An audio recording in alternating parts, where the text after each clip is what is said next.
Okay, so let me start with something that I don't think anyone is actually talking about right now. Caitlin Clark might have just played her last game in a Team USA jersey. And the crazy part is, it has absolutely nothing to do with how she's playing. Nothing to do with her form, her fitness, her relationship with the coaching staff. None of that. It comes down to something way colder than any of that. It comes down to math, it comes down to a calendar, and it comes down to a system that was never built for someone like her. We're going to get into all of it today. But first, stay with me because by the end of this video, you're going to understand 3 things that most people watching this game tonight are completely missing. First, why that number from the Italy game, and I don't mean the final score, is actually the scariest thing to come out of this entire stretch of games. Second, why Spain is a much more dangerous team than the internet decided they were after that Italy loss. And third, the real reason why what happens to Clark right now is bigger than one qualifying tournament, bigger than one matchup, bigger than one game, and honestly, it's bigger than basketball. Quick note before we jump in. Everything you're about to hear is based on publicly available information, verified reports, and our own analysis of film and data. This channel has no affiliation with Caitlin Clark, the Indiana Fever, or the WNBA. We're not here to take sides. We're here to break down what the numbers actually say, and sometimes the numbers say things that make people on both sides uncomfortable. All opinions in this video are for entertainment and informational purposes only. We respect every player in this conversation. All right, let's go. So here's where I want to start. After Team USA beat Italy, I went and looked at how people were reacting online. YouTube comments, Twitter, Reddit. And what I found was kind of wild to me. Almost everyone was putting that Italy win in the same mental box as the New Zealand win, the Puerto Rico win, the Senegal win. Just filing it under USA is dominant as expected, moving on. And I get why people do that. On the surface, it looks like the same story, USA wins by a lot next game, please. But here's the thing. Winning by 50 over New Zealand tells you absolutely nothing about how good this team is. Winning by 40 over Puerto Rico tells you nothing. Winning by over 60 against Senegal. That's not a data point. That's a foregone conclusion. Those results were determined before the opening tip. The talent gap is so wide in those matchups that the margin doesn't reflect anything meaningful about USA's actual ceiling. Italy is completely different. And here's why. Italy didn't just show up and try their best against the odds. Italy came into that game in form, real form. They had just beaten Spain, a top 10 women's basketball nation in the world, in a match where Spain was fighting for their lives to qualify. Italy played their best players, ran their best sets, executed under pressure.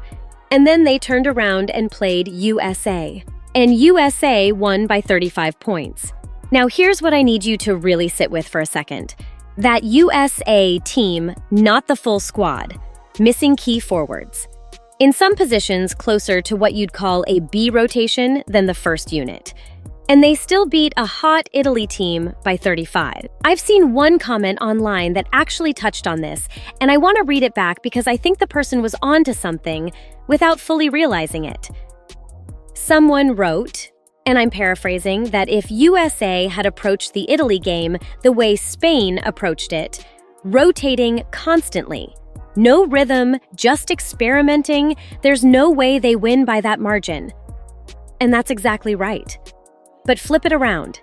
USA locked in, ran their best lineups together, and the gap was painfully obvious. That's not my word.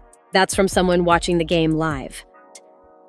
So the question that nobody seems to be asking is this. What does a full-strength USA roster look like? Because right now, you're watching an incomplete version of this team put up 35 on a good European squad. Imagine Caitlin Clark and Paige Bueckers running the backcourt together. Not just on the same team, but with actual reps, actual chemistry, actually playing off each other's tendencies. Two players who can pull up from the logo without hesitation, who can find the open man before the defense even rotates. Defenses would have no good answer. You can't sell out on Clark without leaving Beckers wide open. You can't shade Beckers without Clark punishing you from the other side. It would be genuinely impossible to guard.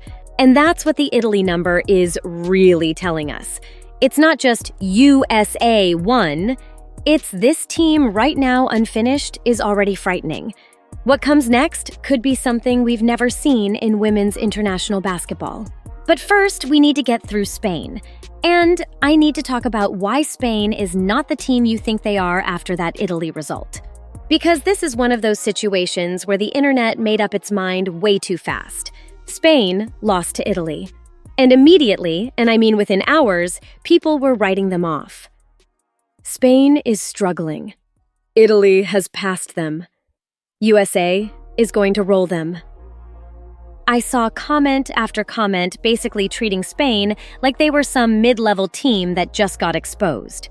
Here's what actually happened in that game and why it completely changes how you should read the result. Spain had already qualified before they even played Italy. Done. Locked in. Nothing left to play for in that particular match. So what did they do? They turned it into a glorified practice session with live opposition. They were rotating entire lineups 5 players on 5 players off constantly, like hockey line changes. No rhythm, no continuity, nobody getting comfortable in a role for more than a few minutes. And when you do that, the game looks messy because it's supposed to look messy. That was the point. Italy, on the other hand, needed to win to qualify. For them, it was genuinely an elimination game. They played their best players heavy minutes, ran their systems with full intensity, competed like their season was on the line because it was. When one team is in full-on tournament mode and the other team is running a glorified tryout session, the result tells you almost nothing about which team is actually better. If USA had taken the Italy game the same way Spain did, rotating, constantly breaking rhythm every few minutes, they would not have won by 35. That much is pretty obvious from just watching how some of those lineup combinations played out. There were stretches where Italy actually held their own. The full-strength lineups are where USA pulled away. Now let's actually look at who Spain has on this roster, because this is another place where I think people are sleeping. Iana Martin. And if you haven't been watching her, you need to start. She's the kind of player that scout reports describe as a potential lottery pick. Not someday, not in a few years, now. She has that level of upside. Raquel Carrera is 24 years old and already capable of contributing for a team like the New York Liberty, which, if you know anything about that roster, is not a soft ask. Gustafson. 29, experienced at the highest level of women's professional basketball, knows how to play in big moments. And then there's Mariana Ortiz. This is the one I really want you to pay attention to. If you're the kind of person who only looks at points and assists, you will completely miss what she does. She's the type of player that keeps an offense running smoothly without ever doing anything flashy. 5 points, 5 assists, almost no mistakes, correct decision every single time. In international basketball, that kind of player is worth more than people give credit for. Coaches love her, teammates rely on her, and opponents often don't account for her until it's too late. There's also something worth noting about the generational shift happening with this team. The Spanish players who made those deep tournament runs 8 or 9 years ago, they're gone. That whole generation has moved on. What you're watching now is a completely new era of Spanish women's basketball. Young players, no baggage from past losses, no hesitation built from years of falling short in big moments. And sometimes, not always, but sometimes that's the most dangerous kind of team you can face. They don't know what they're supposed to be afraid of. So when Clark steps onto that court against Spain, she's not facing a broken team that just got exposed. She's facing a smart, young, cohesive group that plays together well and has nothing to prove and nothing to lose in this particular game. Which actually brings us to the most interesting tactical part of this whole matchup.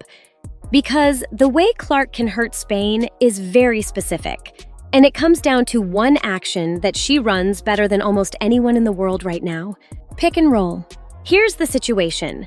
Spain doesn't have a reliable pick-and-roll defender who can consistently slow Clark down when she gets into those actions. Their best option for hedging screens is Awafam. 19 years old, technically solid, good fundamentals, reads screens reasonably well for her age. But 19 years old. Here's what that means in practice.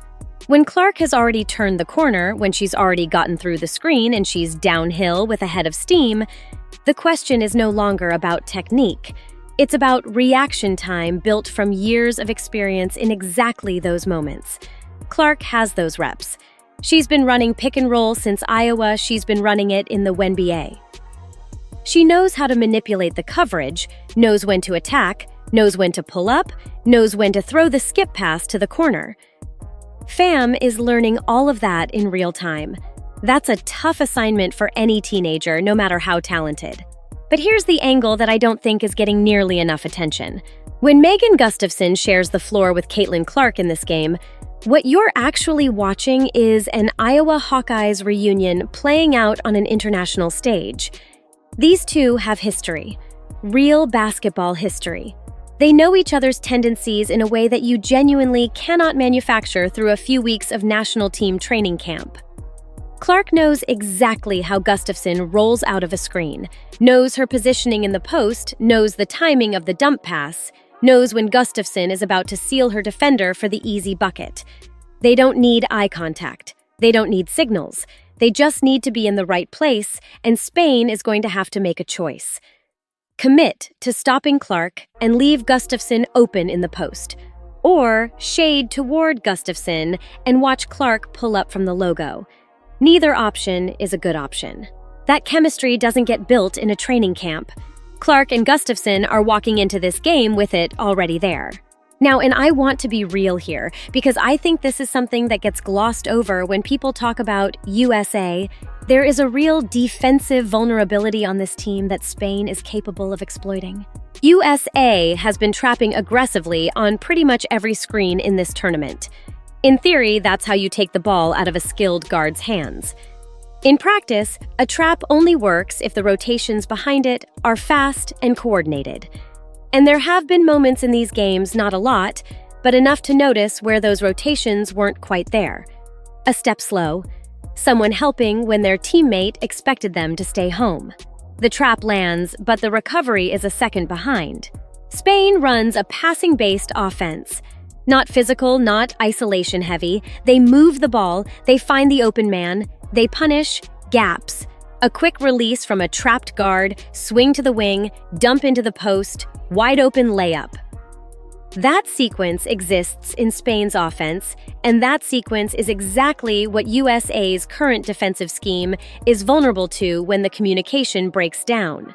I'm not saying Spain is going to win this game. USA is clearly the better team. But I think this is going to be meaningfully closer than the people who wrote Spain off after the Italy loss are expecting. And honestly, I think Spain wants this one. They're going to come in motivated. They're going to want to prove a point against the best team in the world. And that energy, combined with the specific tactical vulnerabilities we just talked about, this could make for a genuinely competitive 40 minutes. Now, I want to get to the thing that I've been building toward this entire video, because everything we've talked about, the Italy number, the Spain matchup, the Clark and Gustafson chemistry, all of it exists inside a larger story that I think deserves to be said out loud. Caitlin Clark might be about to disappear from Team USA for a while, and I don't mean that as clickbait. I mean it as a structural reality that nobody in the mainstream conversation seems to want to address directly. Let's actually think through the scenarios, because I think once you lay them out clearly, the picture gets pretty uncomfortable. The FIBA Women's Basketball World Cup falls in a window that overlaps with the WNBA season, specifically a part of the season that matters enormously for playoff positioning. So when that tournament comes around, Indiana Fever is going to be somewhere on the standings. And here's where the math gets cold. If the Fever are sitting at 6th or 7th, just 1 or 2 games outside the playoff picture, no organization with any competitive sense is releasing their best player to go represent a national team. That's not a knock on anyone. That's just how professional sports organizations operate. Protecting your playoff position is the job. If the Fever are competing for the top seed, fighting for home court advantage in a deep playoff run, same result, different reason. You don't break momentum when momentum is everything. You keep your star healthy, locked in, focused. If the roster is dealing with injuries and Clark is the load-bearing piece keeping everything together, you already know where that ends up. So run through those scenarios again. 6th or 7th seed fighting for a spot. Clark stays. Top seed protecting their run, Clark stays. Injury-depleted roster, Clark stays. The only scenario where Clark goes is if the Fever are so comfortably in the playoffs that the organization feels okay releasing her, and even then you're talking about asking a team to willingly weaken itself during its most important stretch of games. And here's the part I really want to sit on. Clark is one of the few players in women's basketball history where her presence or absence moves commercial numbers for an entire league, not just for her own team. First year in the league viewership was up 260% compared to the year before. Arenas selling out in places that were half empty the previous season. Sponsorship conversations happening at a different level than they were before she arrived. That's not hype. That's economic reality demonstrated through real behavior, people spending their time and money in a different way because of one player. But the system isn't built to account for that. The scheduling structure, the rules around releasing players for international competition, none of it was designed for a player whose impact extends beyond the walls of one franchise. And so when the World Cup comes around and the Fever need her, the answer is simple and mechanical: she doesn't go. Not because anyone made a wrong decision, because the infrastructure was never set up to make the right one. And what gets lost in that scenario, and this is the part that honestly bothers me, is the version of Team USA that could exist. Clark and Beckers in the backcourt together with real time to build something. Not a training camp, not a short qualifying stretch. An actual tournament, high stakes, playing against the best teams in the world. That window isn't permanently closed. But it's not guaranteed to open either. And the longer it stays closed, the more of a missed opportunity it becomes, not just for Clark, but for everyone who wants to see women's basketball reach the highest level it can reach. Clark doesn't control any of this. She doesn't control the schedule. She doesn't control where the Fever finish. She doesn't control the structure of international competition windows. The one thing she controls is what happens when she has the ball in her hands and a court in front of her. And in this tournament, every time she's been given that opportunity, she's made the most of it. And I think that's actually the thing worth taking away from all of this, not as a sports lesson, but as something that applies way beyond basketball. We talk about overcoming obstacles like it's this dramatic, singular moment. Like there's one big wall, you climb it, you're on the other side, and the story is over. But the reality for most people who are genuinely doing something new, something that the existing system wasn't built to accommodate, it's not one wall. It's a structure. It's a set of rules and incentives and calendar conflicts and organizational priorities that were designed for a different era, for a different kind of player, for a different level of impact than what you're actually bringing. And you can't blow up the structure. Not alone, not immediately. What you can do is play your best within it. Make the evidence so undeniable that eventually the structure has to reckon with you. The 260% viewership increase didn't happen because someone rewrote the rules for Clark. It happened because Clark played well enough, consistently enough, that the audience showed up and kept showing up until the numbers couldn't be ignored anymore.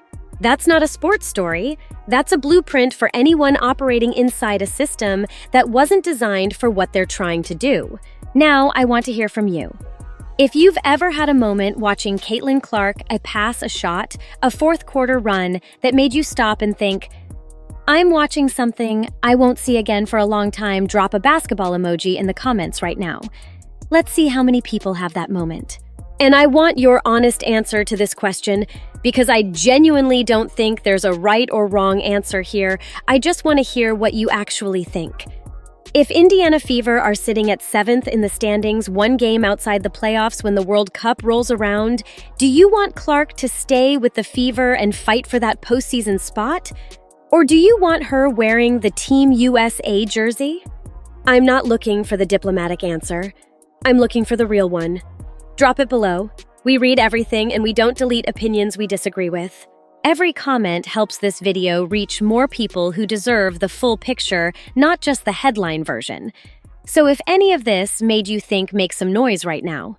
Now you know the full story behind this Spain matchup, the tactical details, the system-level context, and why this stretch of games matters more than the wins and losses suggest. But there's another player in women's basketball whose journey reframes everything we just talked about and puts it in a completely different light.